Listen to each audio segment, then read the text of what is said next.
Je vous présente la toute dernière caméra, un capteur full frame en 12K, doté de 15 stops de dynamique, capable d'enregistrer en 4:2 10 bits, en 120 images par seconde, et tout ça pour le modique prix de 500 €.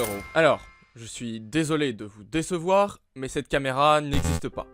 Ou tout du moins, pas à ce prix-là. Et pourtant, c'est ce que la plupart des débutants en vidéo rêverait d'avoir. Mais c'est une énorme erreur. Pour faire des vidéos cinématographiques, il y a des choses qui comptent beaucoup plus que la caméra. Déjà, je voudrais vous rappeler que les premières caméras étaient sur une pellicule de 35 mm avec beaucoup moins de dynamique, d'images par seconde ou de tout ce que veulent vous vendre les fabricants de caméras actuels. Et pourtant, on faisait des films qui pour certains se regardent encore aujourd'hui. La caméra est-elle vraiment si importante? Alors, pour débuter et apprendre la vidéo, quelle est la caméra que vous devriez acheter? Mais également, qu'est-ce qui est plus important que la caméra et sur lequel vous devriez vous concentrer?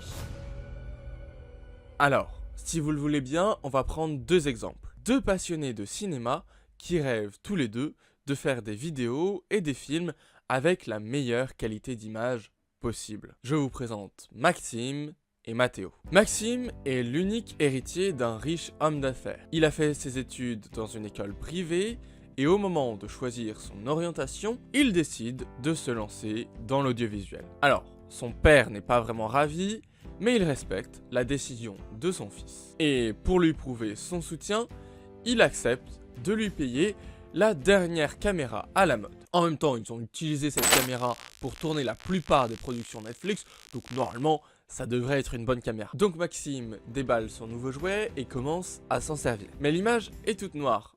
Il va donc se plaindre au SAV, qui lui explique que la caméra n'est pas cassée, mais qu'il faut tout simplement utiliser le triangle d'exposition pour ajuster la luminosité de son image. Et donc, il tourne, il s'exerce, mais il n'est pas vraiment satisfait de la qualité de ses images. Elles sont toutes grises, floues, et puis la lumière et le cadrage, c'est pas vraiment ça. Donc, après pas mal de mois à essayer de comprendre tous les paramétrages de cette caméra, au final, il fait des vidéos en n'utilisant que 30% des capacités de sa caméra. Mais elles ne sont clairement pas au niveau des productions Netflix qu'il voudrait faire. Mathéo, quant à lui, vient d'une famille modeste qui compte méticuleusement chaque dépense. Alors, lorsqu'il annonce qu'il va se lancer dans l'audiovisuel, sa famille n'est pas vraiment rassurée, parce qu'au final, c'est pas un métier très stable. Il devra donc se débrouiller tout seul. Il commence par exercer avec son téléphone, il essaie des angles de cadrage, il s'amuse avec les lumières de sa chambre